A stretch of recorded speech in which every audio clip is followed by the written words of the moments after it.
to the Shades of Entrepreneurship, where we interview entrepreneurs to inspire the future entrepreneur.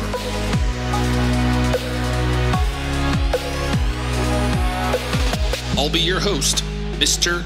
Gabriel Flores. So grab a drink, sit back, relax, and enjoy the show.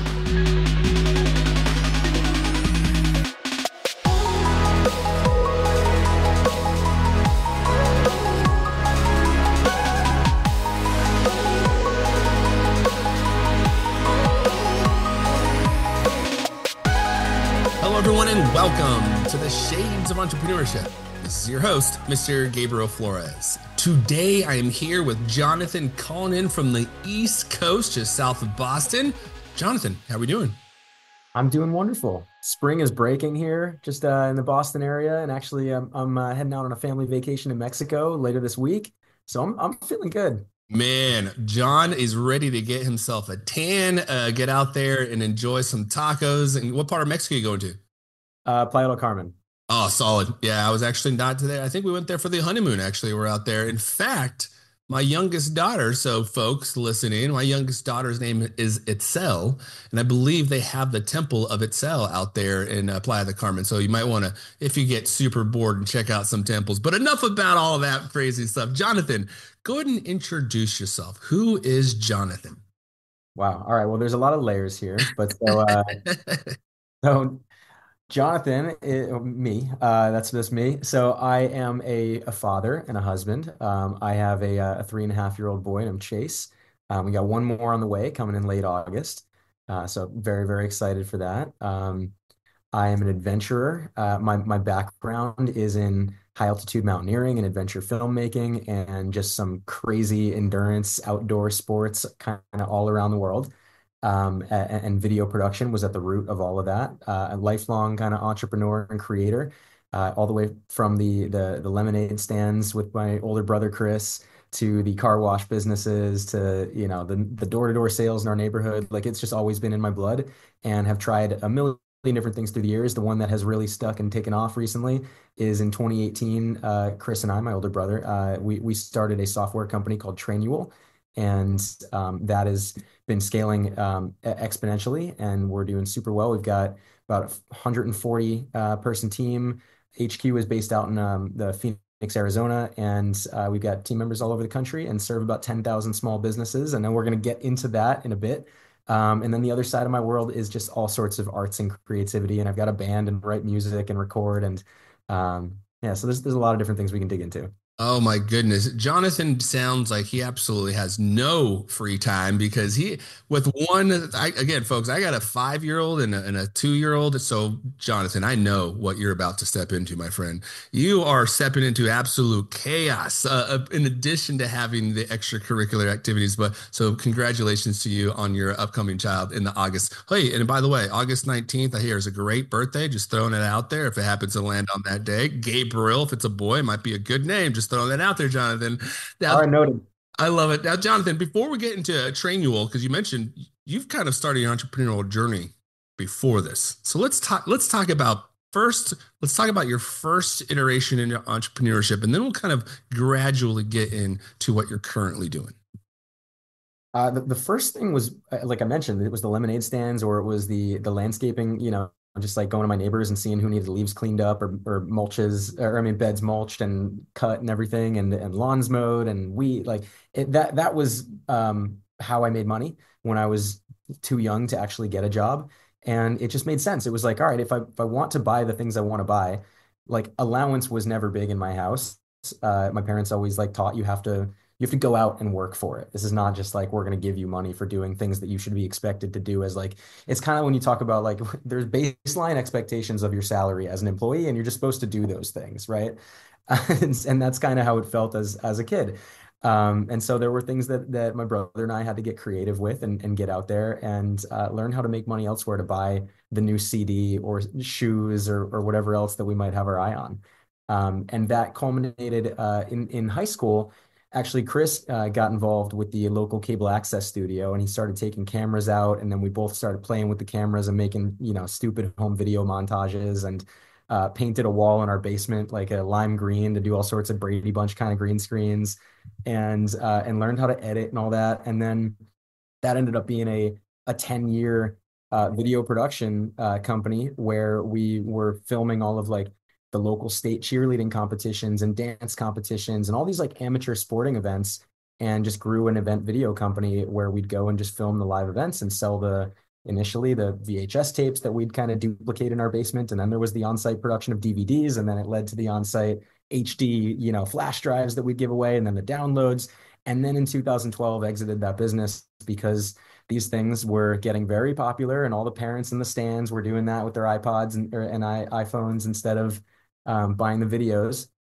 We saw the writing on the wall there. So Chris and I kind of went our separate ways at that point, and he took what we learned from that video company in terms of like organization and systemization, and how we would have 4 different events happening in the same weekend for US figure skating in 4 different states, and how we had to systemize and train all the different people to come and show up and operate, with the same standards at the at the sales table, and wearing all the brand gear and running the camera the same way, et cetera, right? Like systemizing like a franchise. And he went and started consulting businesses on doing just that, and had a consulting company. Me, I kind of like gravitated more towards the media side of things of what we were doing. And so my next step was moving into media production. And I actually went down to South America on a 4.5-month journey to climb and volunteer and film a feature-length adventure film. This kind of grand dream. I got 2 of my friends to quit their jobs and go with me, and we just hit the road and made this film and maxed out all of our credit cards, and it was, we were 22 and going just living our dream life, sleeping in the dirt on the Pan American Highway, making a movie. And then I came back, and in order to bring that to life, nobody was like paying for it. So to make that happen, I got a job at a marketing agency in Boston, had the 9 to 5, kind of learned the agency life, edited the film on nights and weekends. And then a year and a half later, did the film festival route. It was pretty successful, and was able to parlay that into leaving the agency and starting my own adventure media agency. And then and doing adventure content and crazy outdoor stuff for like 6 years before Chris and I linked back up for Trainual. So there's a lot in here to unpack. I love how you said I parlayed that, because now my sport, I'm like, oh, great, it's NBA playoffs right now. Now I got the parlays going. But that is absolutely remarkable, because I really want to take it back to your first entrepreneurial endeavor with the video production. Because one thing that I thought was very unique is how you started to build up that brand by just really leveraging your, sounds like your network, because you guys were going to the high schools and doing those events. So talk about what kind of, again, folks, this is before again. So if you're just listening to the audio, what Jonathan held up was his iPhone, right? So essentially, the iPhone kind of pushed him out of the market. So this was before the iPhone and a lot of the social media content. So how did your team market, your video production team, to kind of scale up to get into the next venture? So it started with basically that cable access show that Chris was doing, and I would like help out with, I'd ride my bike down to the center of town to the studio and help out with random things. And so he was doing the show. He's 3.5 years older, and people around the town were seeing the show, and they'd see, like, if you remember, there was that like Nike commercial with that, it has no sound except for all the like bouncing basketballs. Yes, the whistle. Yeah. And we like recreated that, and like we just did all these like spoofs and fun recreations, and we would like run all of these videos that would get broadcast 14 times a day across the entire town's like channel 3 or whatever it was. And so people started like recognizing us, and knowing that like we knew video. And so when one of Chris's friends, his sister, was the captain of the cheerleading team, and they knew that like that our high school was hosting the next state competition and nobody was filming, and they were like, hey, why don't you just come film so we can have like a replay tape for the team. And so the school said yes, and that led to the state comp, and that led to, it was just word of mouth in a big way at the start. I love how that kind of organic offering kind of then takes place. And then I also love your transition and saying, you know what, I really had fun. You guys had good exit. I'm going to go and do something I'm passionate about, really film. Now, Folks, I got to tell you, I was recently in, I think it was the museum in Paris, out in Paris. And one of the things they had out there was very unique is they actually had an exhibit of this individual who actually went out there for, I think it was about 30 days and lived in an air balloon. So a hot air balloon for 30 days, extreme filming, really, really impactful content, really extremely like from a body's perspective, extremely difficult to probably do. So, 30 days in a hot air balloon, but it was absolutely remarkable. And the filming that kind of got out of there, to me, I didn't even know about that median. I mean, I certainly knew about video production, but I never really thought about like, again, if you think back, like I used to skate. So, folks, if ever you're skated, right, you're going to sit there and you go to Zoomies or you go to any of those skate stores and you see all these skating videos. I love how Jonathan's thought has like, you know what, why don't I do that, but then with my passion? So, talk about that kind of transition, really being able to do something you love to do, but also leverage a lot of the experience that also shout out to your brother, Chris. My older brother, Chris, is the same way. He's an entrepreneur guy. He's the one who got me in all this crazy stuff. So shout out to the Chris's of the world, but talk about your own personal transition from going from, you know what, I did it. I'm leaving this, really leaving possibly some comfort. And then you said to maxing out my credit cards and just saying, I'm just going to do what I want. Tell me about that mental transition and what inspired you to do it. So let's see. I was a junior in college, and in my advertising class, I studied marketing. And in that class, I had to kind of just like review a campaign that was active, that was live, that was socially, culturally relevant, and kind of break it down. And I started looking into, do you remember the man your man could smell like? Oh man, I'm gonna have to look back on that one. So it was the Old Spice campaign when they went with Wyden and Kennedy to like rebrand and kind of Oh yes, oh try of to, course, yeah. right? And Now, it's like yeah, like the trying most to make interesting man in history. Yes, oh yeah. it was trying to bring Old Spice to like new consumers and not just be your grandfather's deodorant. And so they got Isaiah Mustafa to be the man your man could smell like. It was the like, look at your man, now back at me, now like I'm on a Yes, horse, yep. right? It was that campaign. As I'm researching that, I'm on the Old Spice website and I realize they have this PR stunt. It's called like the Adventure Internship. And I look at it and they've got this new line of deodorants coming out, their fresh collection. And in it was Fiji and Matterhorn. And these were not launched yet, but they were basically doing a nationwide hunt for two interns to send to the Matterhorn and to Fiji to do like social content and brand storytelling and everything. And so I stumbled across it and applied for this. And I guess it's always been a little bit natural for me to have a knack for copywriting and brand storytelling because of my background in music as well. Like I've always been a songwriter, and so lyricism and poetry and all that. So I was able to adapt the Old Spice voice in my entire application, and they loved it. And I ended up beating out like 2,000 other applicants and told them I wanted to go to Matterhorn. And so the summer of after my junior year of college, they sent me out to Europe for 2 weeks and just to like do crazy stunts with like literally snowboarding on the glacier wearing a lederhosen with all these deodorant on it, just throwing it out and like using a flip camera to document it all and just crazy stunts every day, documenting on a little flip HD camera and tweeting from the Old Spice brand account and blogging on their thing. And so coming back from that, I was like, holy crap, like I know how to use a camera. I know how to like early on social media. I know how to like adapt my voice to a brand. I have an like I love adventure and these crazy things. It just kind of all came together through that, and I was like, that could be a career. I could literally just go out there and be the person doing crazy stuff, telling brand stories, helping launch products and promote products, and make films and do social content. Like that could be the thing. And so at the same time, I also was I was watching there was a show called The Buried Life on MTV, which was basically like four guys from Canada who got a big bus and they started driving around and like checking off their bucket list while also helping other people check off their items. And I loved that idea of adventure philanthropy. And I was studying environmental science and passionate about these causes and everything. And so I came up with this idea that Between the Peaks is what I called it, and it was to go down and climb Aconcagua, the tallest mountain in South America, and then travel north up the Pan American, passing through every country from South America back up to the States, and in every single country spend a week volunteering with a different cause and telling those stories, and then end in Alaska climbing Denali, tallest mountain in North America. So two of the seven summits, but the story being between the peaks.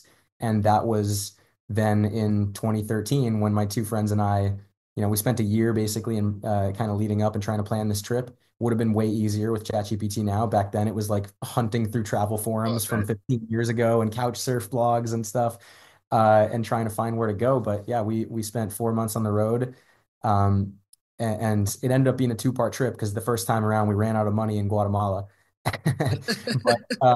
But yeah, we ended up with a film from that, and so that was the big step. It was just that culmination of me seeing what could be possible with a career with the Old Spice gig, and understanding how to combine those passions, and then having the like, look, they're doing it, why can't I attitude, and then just that kind of throw caution to the wind and like this, what time in your life else can you do it? And then if the nothing comes from this project and nothing comes from this story and it doesn't turn into that dream career for me, like how cool of a thing on your life resume is that? And if I go and interview for a job afterwards, how much does that set you apart than anybody else? There was no reason not to do it in my mind. You brought up a very interesting point, and specifically in regards to like exposure to different thoughts and ideas and gaining experience, and that is the internship. One of the things I would say, one of my biggest regrets as growing up is I never had an opportunity to, or at least I didn't take advantage of any internship. I started working when I was, 15 in healthcare, been in healthcare for years. Wieden Kennedy. I live here in Portland, Oregon, so very familiar with the Wieden Kennedy team, and then Nike's on our backyard, right? Now, with that said, I've always certainly been like, man, I regret not doing an internship. I wish I would have done it. I wish I would have got that experience, or at least try to get out there and get different exposure to different career paths. What is your take on it? What I would love to hear, kind of, what was your experience? Did you enjoy it? What are the pros and cons? And would you do it again? What if entrepreneurs are out there and they're thinking of like, I'm kind of stuck? Should they think about, taking on an internship? 1,000%. Yeah. I am like, I live for collecting experiences in all sorts of aspects of life. Like if going back to that moment in 2010, like I would have done the Old Spice thing for free. Like, yeah, it was they ended up paying me 5K for like the 2 weeks in Europe, which was amazing. But, I would have done it for free. I would have done something way less than that for free. And I ended up doing, like, through the years, of course, while chasing these dreams and trying to build this lifestyle, I did do a ton of work for free, whether it was like helping somebody with a logo or building their website or doing social content, like, because at a certain point you have to have a resume in order to sell, right? And so like you don't have a worth from the start. You have a worth based on what the market is willing to pay. And if they don't see anything that you've already done, then they're not willing to pay. And so that's where like that first film, I fronted the cost of it. My two friends and I, like the three of us we maxed out, like I said, like probably between us, like 9 credit cards and put our student loan debt on deferral and whatever else that we had to do. Because I believed in what would come later, not because I was looking for any kind of payday from that trip or that film. I've been taking a kind of an interesting path and very similar unintentionally. I started this podcast back in 2020, really to focus on, the local Oregon community, the Pacific Northwest, just because we were getting decimated during the pandemic. Right. And at that time I was going to Syracuse. I was actually telling Jonathan, I was attending Syracuse up north in New York, and then, pandemic hit. So everything went virtual, so I'm paying, $100,000, whatever it was, to get my MBA on a virtual level. And so that kind of really annoyed me, and seeing our community get decimated. And the entire time I'm reading these case studies in Harvard Business Review about entrepreneurs, I'm like, well, why don't I start a podcast or start interviewing people and start learning this concept while also, gaining some experience and exposure. Again, folks, I'm not going to lie. I'm selfish. I do this because it's great. I get to meet new people and I get to learn so much, but I also get to teach, right?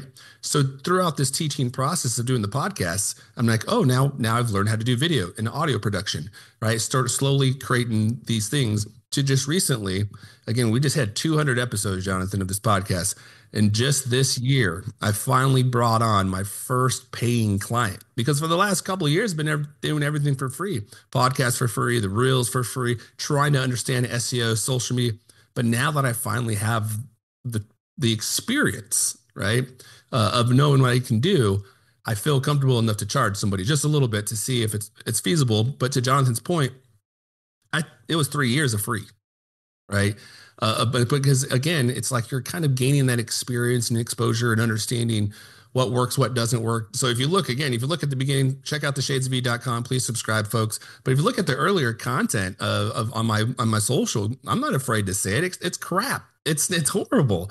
But I learned so much. And if you start to look at it now, I hope it's gotten so much better, right? And because again, you're learning, you're getting experience, you're getting exposure. It's just actually getting outside of your comfort zone. You really truly have to, right? I mean, I would assume an internship is very much the same. I love that story. First off, congrats on 200 episodes. That's serious commitment. I Thanks had there. a podcast that got to 104 episodes or something like that. And it's been on hiatus for a bit, but like I know the grind that it takes to put up those kinds of numbers and to work that consistently for it. So well done. The thing I will say is I think a lot of people they they go wrong in two different ways in entrepreneurship. And one is that they're not willing to have the patience to get to year three like you, where you do get that first sponsor and all of a sudden things start to steamroll and then there's the growth after that, right? So they might give up too early. And one thing I'll say about that is when I was starting to learn how to surf, a friend of mine gave me a short board and I went down to the beach in Narragansett, Rhode Island. I'm the only one out there until this other kid paddles out. He's like 12 years old.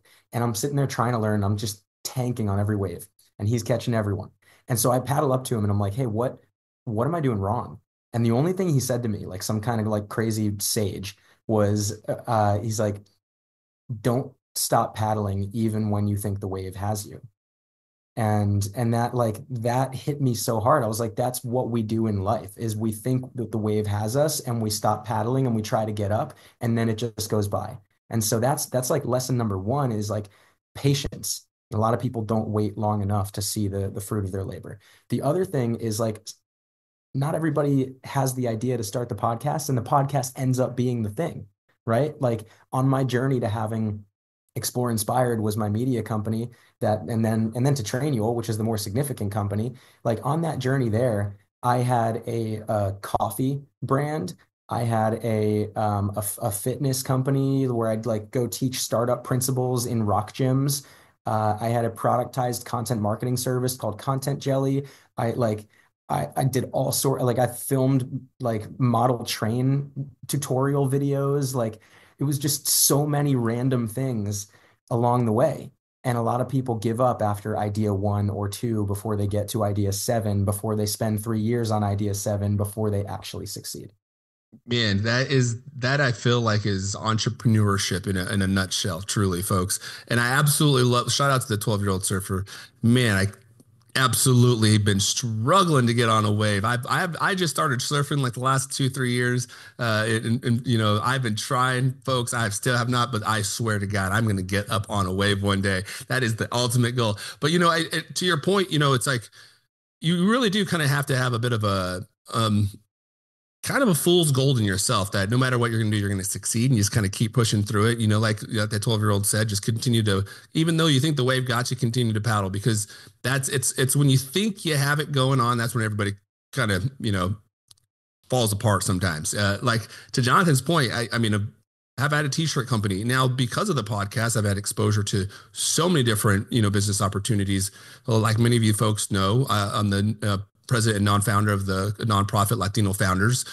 Now we know getting close to raising almost $1.5 million in 3 years. Our goal to help 100 Latino entrepreneurs scale their businesses to $1 million recurring revenue. Now, Jonathan, I'm sure you know this. The reason we're going for that $1 million of ARR is because when you get to that point, that's when the founder can pay themselves and they can actually offer their employees a competitive wage, right? So it's no longer just a hobby. That's the $1 million has actually becomes an actual small business, folks. That's not just oh man, $1 million. No, they're not a millionaire. Not by any means, but our goal is to help them get scale and to create generational wealth and really to uplift our community. But it's going to take a long time. And to Jonathan's point, it's about gaining the experience and exposure. So having an accelerator program, bringing the mentors in, actually connecting these individuals, you know, and previously we were pretty business agnostic, but you're going to start to see Latino founders. If you want to learn more, check out latinofounder.com. But you're going to start to see us go a lot deeper in specific verticals versus shallow and wide, being business agnostic. So, sports, outdoors, consumer packaged goods, clean tech, those are things we're probably going to start to go really deep on, because there's a lot of innovation available. And that's where the market's going to come. So again, to your point, Jonathan, to the folks listening, get out there, network, build relationships, gain experiences, keep paddling, even if the wave got you. Now let's talk about Trainual, because I think this, like you mentioned, this is now one of that products that you have 100 and some odd employees and really large, but it's also, in my perspective, extremely valuable. So tell me a little bit more about Trainual. Give us an example of kind of what it is and how did you guys start it? Where did the idea come from? Yeah, so Trainual, like the name implies, it's a training manual. But it's digital. It's in the new way of like how we transform the way people train people. It came from the DNA of the video company. When I talked about how we'd have all these different, systems set up to ensure that the 300 video contractors that we'd have around the country to hire for random jobs, when we had jobs in the same same day, different markets. It was that DNA of understanding like what needs to be put in place to onboard and train, contractors, new employees, anybody, to get them up to speed fast and keep them up to date with any of the changes. And so that was the principle of it. And this was actually built inside of my brother's consulting company when that's what he was focused on, was like operations and process and all of that. And he was helping small businesses with that. And so inside of that company, he built this beta app called Trainual. And that was like late 2014, maybe 2015. And it just kind of lived in the background for a little bit. It was a very basic thing to like help structure SOPs and build out, some onboarding materials. And it was just for his clients. And then in I want to say early 2017, it just started having a life outside of just his clients, some like basic word of mouth. I think that there was a Neil Patel, if you know Neil Patel, SEO kind of guy. He wrote a blog about like top onboarding tools, and it happened to, for whatever reason, make it into that. And so people started hearing about this, and Chris was starting to see that like, oh, this little like SaaS product could be more scalable than my consulting time. And so in mid 2017, I went up to Alaska for a month to climb Denali. This was the end part of Between the Peaks a few years later.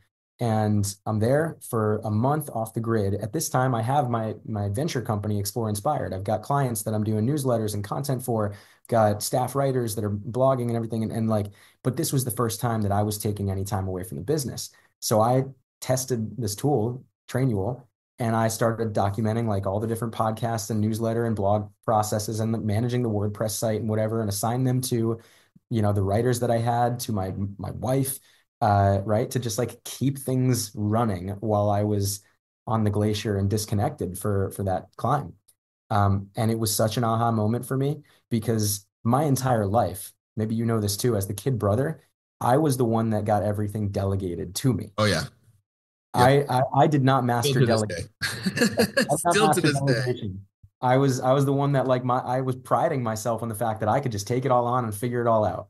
But this experience was the first time that I had that real aha of like, wow, I can just replicate the way that I do things and offload that, and it still goes, and it still works, and the work got done, and I did my thing.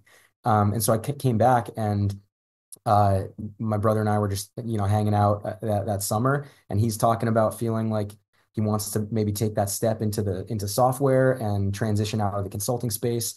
And I was a little bit burnt out on the expedition life after coming back from Alaska, and was like, I'll help you get this thing off the ground. It's kind of a perfect time. My wife, she was a competitive US figure skater, and she had just retired. And so we just, packed up our life and built a bed in the back of my Jeep and drove from Boston to Arizona, where he lived, and spent a few months out there just like filming all the content, building the brand, building the website, some funnels, setting up the affiliate program, like all the things just to get this going. And it was the first time in like 6 or 7 years that we had teamed up to work on a project together again. And it was just magic. It felt right. We were both having so much fun. And so I totally did not intend to be involved with Trainual for like long term. I was doing my thing in the adventure world, but I just had such a blast teaming up on this that for the next year and a half, I kind of had both things going at the same time. And Trainual just happened to be the one that scaled exponentially, that I was just having a ton of fun with. That was different. It was a cool way for me to like, I'm not passionate like or coming into this like I wasn't passionate about like I need to get into HR tech or B2B SaaS. Like, that was not my plan, and my path does not make sense to go there. But everything that I had done prior and all of what I had honed with that skill of storytelling in the adventure world, I was able to tell stories of this brand. And I was able to, like, I knew exactly who we had to speak to because it was the entrepreneurs and the small business leaders that felt the pains that I've felt or that Chris felt through the years. We'd been through it and I knew how to tell that story. And I had no way of knowing what was right for B2B SaaS marketing and what was right for, how to sell SOPs. Like it was just a thing that I came into with a different perspective and was able to build a differentiated brand from the start. I think that's the beauty of it too. I think sometimes when you are kind of exposed to the general everyday assumption of whatever vertical you're in, you certainly don't. You kind of come in with the same old thoughts and ideas, and so I think having that opportunity to come in, like you mentioned, hey, I'm not passionate about HR. I don't want to talk about policies and procedures and pay scales and all that other stuff, but what I am passionate about is like, all this creative design things. And how do I take this creative lens and essentially apply it to this vertical? That again, for entrepreneurs that are listening, just because you don't have experience in a specific vertical doesn't mean that your experience does not apply. You just need to figure out ways to what's the lens that you need to be looking through to make what your experience is. And this is applicable across the board. So even if you're in a U.S. services, if you are coming out of jail, folks, a lot of your experiences that you had from all these different team building things, figure out a way to leverage those experiences to make it applicable to whatever vertical you're focusing on. That's one. That's very, very important. Now, with that said, having some type of like fun doing it is also so important. I love that, Jonathan. You just kind of like, I'm just gonna do it. I'm just gonna see what it does and see how it happens. I'm gonna drop everything, go check out, hang out with my brother. Things started just to mesh. SaaS products for me personally, that's my ultimate goal. Like to build a SaaS product because SaaS products, subscription models, those are just very, very, very good products to like, really residual good income if you decide to continue on that path, right? But also, I think what is very interesting too is you kind of, again, like you're talking about, you're on the glacier, you're having your wife and all these, and shout out to the significant others as well. They're always, always have our backs and always helping out. But the training aspect of the world, like having to go through that, again, just starting a nonprofit from scratch, that process is absolutely tedious because even when you think you have it down, right? Great example, most recently, the policy changes of DEI, right? Our training policies were replicated of the former administration. Now that there's a new administration, new policies, our policies have to reflect the new administration's expectations on training and DEI and the surroundings. So even that piece has been difficult. How, when you think about like the folks that you guys help, what is the best, like, give me some case studies, some good use case scenarios for individuals that use your service, and how does that really help and support their team? Sure. So a lot of it has to start with the why, right? And I think that's where you talked about, like, it can be very tedious. Creating training materials and documentation and all of that is a tedious thing to do, and it is often not the most urgent thing on your to-do list. When, like, at the start, you just need to sell, or you need to, like, there's other things that demand more time than documentation, even though taking few hours to do the documentation will save you multiple more hours on the back end. But the thing that like it roots in for me in getting people to understand is, like, if I would never show up for a serious mountain without having put in the months of training. I would never show up for a marathon without having put in the months of training. And Everybody understands that that's what you need to do if you want to excel in any of those physical pursuits. But then when it comes to business, everybody just kind of mails it in. Oh, And big it's like, time. right? It's like if you want to get to the next level, if you want to run an operational, like gold standard, scalable business, there are certain things that you need to do, and training is at the core of that in order to empower the team around you. So it often starts with rooting at the why. As far as specific use cases, depends on the vertical. So we have a lot of blue collar businesses, service type businesses like HVAC and plumbing and construction and landscaping, and that's as much about organizing and standardizing all of the in-office procedures as it is about enabling all the field teams with the info that they need, when they're on the job. Not only ahead of time with the training and the accountability of the tests and stuff, but like actually reference guides available on their mobile app while they're there.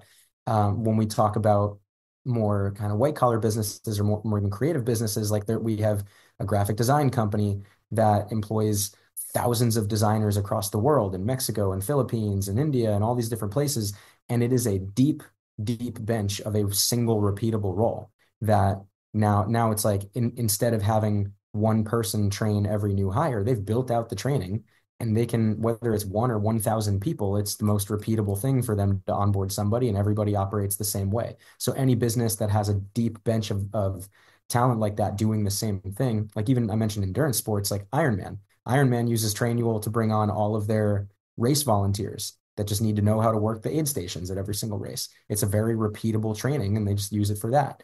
So you can go very deep on like specific repeatable training, or it could be the complete operational playbook for your business where you structure out your org chart, you identify your roles and all of the responsibilities inside of them. You connect all of the associated training to those responsibilities, and then you connect all the people, and you have this basically web of knowledge of who needs to know what, of who does what, and how it's all done. And it's more than just the wiki, it's like the learning management side of things too. So we've combined those two categories with this to create in my opinion, the most modern training manual, hence Trainual. Yeah, and efficient. Folks, let me give you an example of how most like small businesses tend to start, right? You start like as a kind of initiation. So for example, the Latino founders and the Pitch Latino, though, the nonprofit really started in about 2008. It started as an initiative to Latino Startup Weekend. Let's just get some folks. It was during the financial crisis, the big real estate fall in 2008. So let's get some folks in the room. Let's talk about businesses. Let's try to figure out ways to create this, rebuild our economy essentially, right? And create generational wealth. Now, with that said, as we began to grow, all of a sudden we had the 2012 financial crisis again, and then we had the pandemic. So after the pandemic, coming out of the pandemic, 2020, Edgar Navas and Juan Peraza, the other two co-founders, again, this is their initiative. I kind of jump on their coattails here, but they kind of brought me on in 2021. They're like, hey, we've been doing this. I was like, well, what are you guys trying to do? Like, what do you guys want to do? Like, well, we've been doing this pitch competition for some time, Pitch Latino, and we're trying to, build it out. I'm like, well, why don't we create, an active 501c3? So in about 2022, we created a 501c3. So now we have the 501c3 going, right? And then we're like, well, we need a board. So now we have 8 board members. Okay, now I need to hire somebody, right? And I need to raise money, but at the same time, I need to raise money. I need to market. I need to put on these events and start all these things start to happening, right? Next thing I know, we have a board of 8. We have a Pitch Latino event, which we now have trademarked. We have one of those every quarter. We have a business accelerator program that had 43 businesses. I now have an executive director I hired and a community manager I hired. And I'm like, holy shit. I have no policies. I have no onboarding. I'm way over ahead of their skis right now. Right.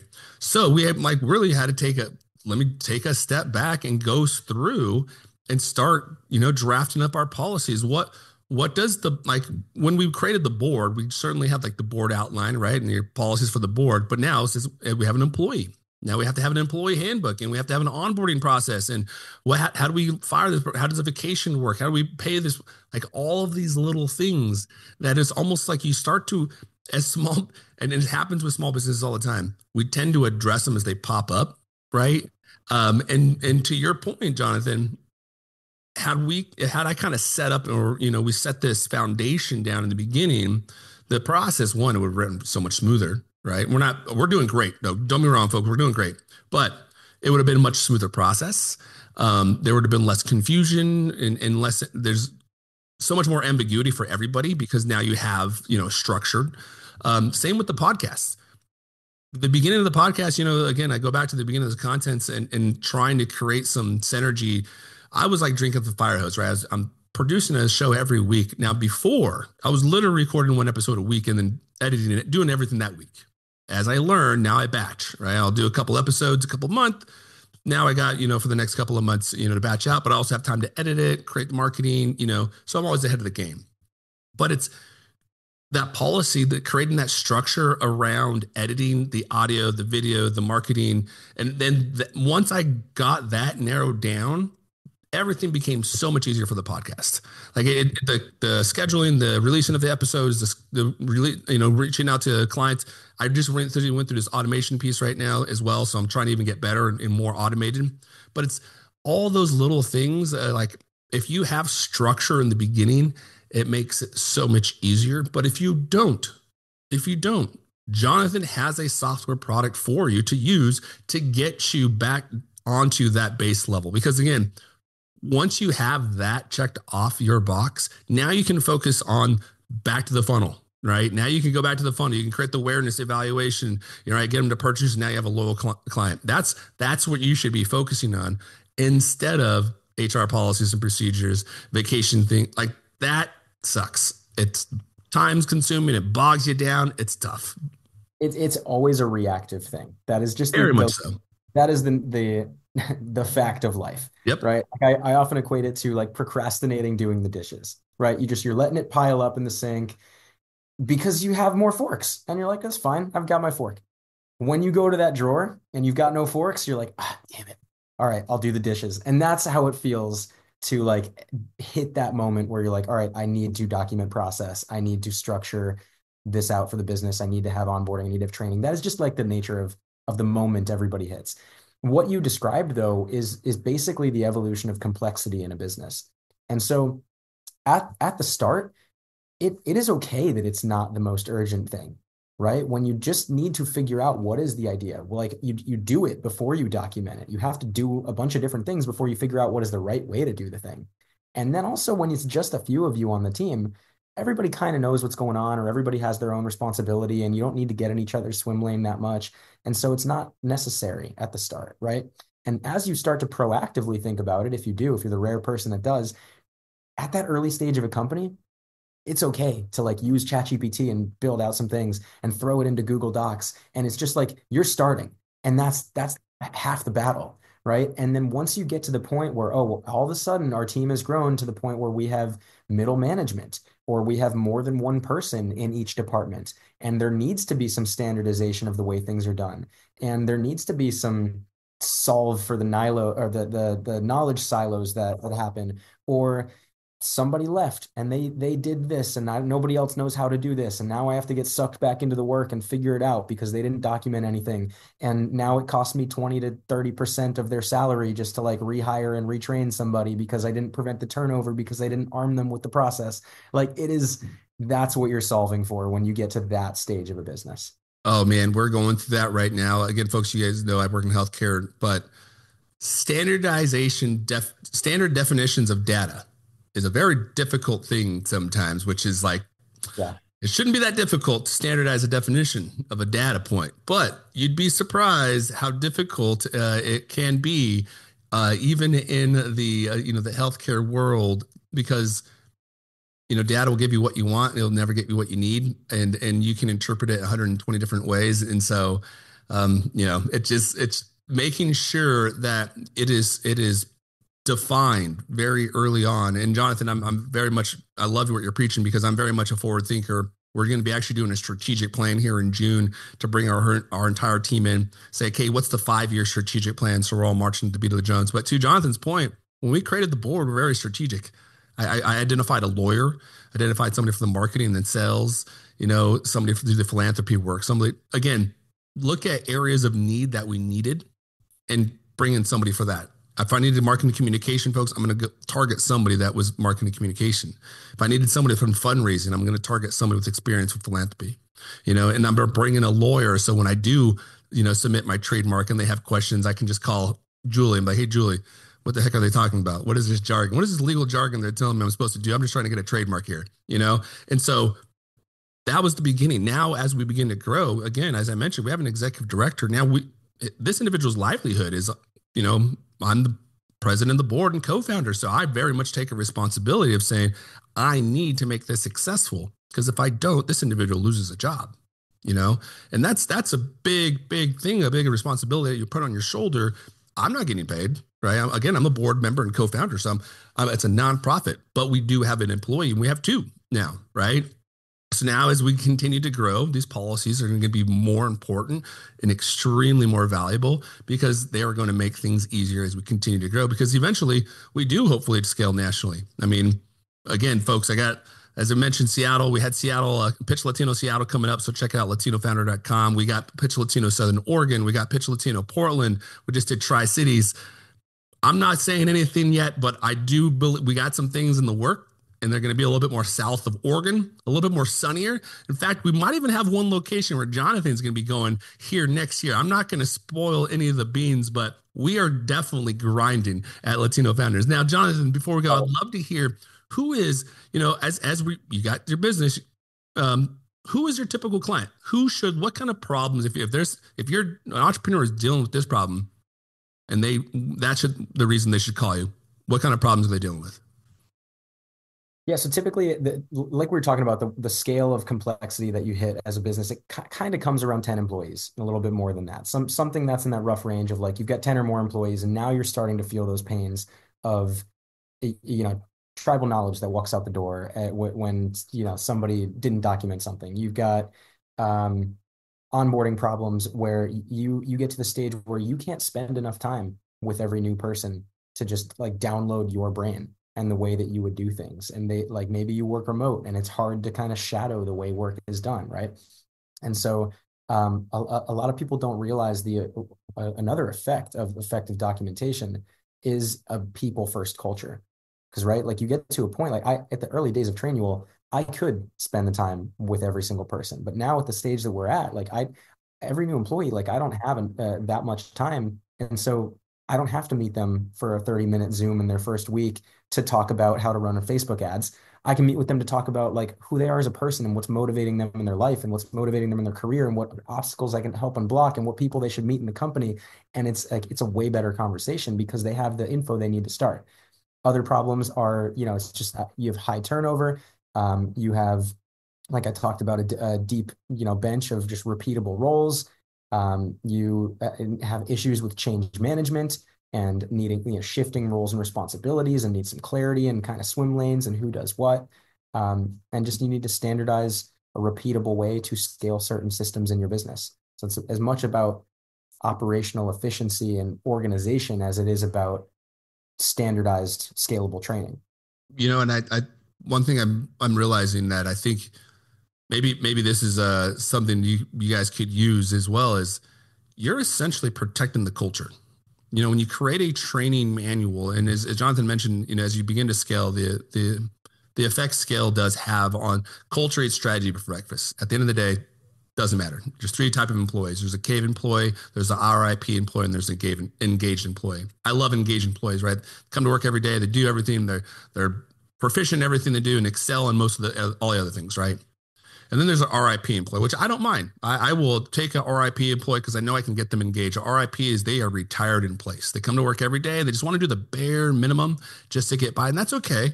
They're fine. They're going to do their work. They're not trying to do extra, right? And that's fine. But it's the cave employees that really will eat up your culture, and those employees are constantly against virtually everything. They hate the food, they hate the parking, they hate their coworkers. And if you hire those and you keep them, and then they train the next individual, because there are no policies or procedures around, no guide rails to tell them how they're supposed to be training. They're going to be training them how much they hate the food, they hate the parking, they hate the employees, right? And that will then begin to erode your culture. So again, folks, if you have, don't have policies or procedures in place to really protect your brand culture, I would highly recommend to reach out to Jonathan. In fact, Jonathan, for those folks that are interested in reaching out to you, how can they connect with you? How can they learn more about your software? Where can they find you online? Jonathan Ronzio, kind of on every platform. So just search my name. But you can find me at trainual.com as well, or you can find the product at trainual.com and you can get a demo. You can see all sorts of info. We've got like 400 and something templates. If you're kind of just getting started on your documentation journey, please leverage us. We can help. We've got a lot of stuff built out already as you're thinking about starting your playbook or maybe refining a playbook that you already have. But yeah, we'd be happy to help. And I think just to like double click on what you were just saying about culture, a lot of people don't know where to start, and they get a little bit paralyzed by thinking about, well, what employee policies should I have, or what SOPs should I put in place right now? And when you think about documenting anything for your company, the first and most impactful thing is, what is your story? What is your founding story? And what are your culture? Like, what is your core values? What is your mission, your vision? Like, those are the things to start, right? Because every single person that then joins, Trainual now is almost 8 years old, and everybody that joins now, they know the same story that I just told you here today. That's like the first day. They understand the whole background of how this started and where it came from and what Chris and I did at the beginning and the different fun campaigns that built the brand. And they understand our core values that are on the wall, even if they work from Portland when they're not in Phoenix, right? Like, that's where you start if you want to establish people first culture. So, but yeah, happy to help. Please reach out, Jonathan Ronzio on any platform, and trainual.com. I love it. And again, folks, we'll have this on the shadesofe.com. And to Jonathan's point, again, it shouldn't be surprising to you why I definitely told you guys the history of Latino founders and then told you our goals, right? That is the culture that we're trying to create. And that's why we're going to a strategic plan. That's why we're trying to maintain this culture. So as we do begin to scale, we get more opportunities to grow out in the, hopefully beyond the state of the Pacific. We're already up in Oregon and Washington. If we can continue to move beyond that, possibly even to other countries, we are certainly trying to grow, but also trying to maintain that culture. Because again, we have to be true to our true north, the reason we're doing it. And if we begin to veer from that, then we no longer have a purpose. And that's why I also encourage nonprofits, mostly nonprofits, don't just chase the grant funding. Don't change your true north to acquire the grant funding. If the funding that's available doesn't align with your mission, don't apply for it. That's okay. Or if there's like 30% of that grant that does apply to your mission, find another nonprofit and co-sponsor it. Hey, I only 30% because I can do the accelerator part, but all the volunteer stuff, we don't do that. So there's 30% of that grant that they're offering. I'd love to focus on that, and you guys can take care of the rest. So again, building partnerships, relationships is imperative. Get out there and try things. And again, like Jonathan mentioned, even if you think you have the wave, keep paddling. Jonathan, again, thank you so much. It's been an awesome conversation. For folks listening, please subscribe to the Shades of E on LinkedIn, Facebook, Twitter, and you can check out this episode on YouTube. For those Patreon members, you'll have it a week early. You'll have access to the conversation that's going to have to take place right when we're done. So again, folks, please check out the shadesofe.com. Thank you and have a great night. Thank you for tuning in to the Shades of Entrepreneurship. For more information, please follow the Shades of E on Twitter, Instagram, Facebook, or visit theshadesofE.com.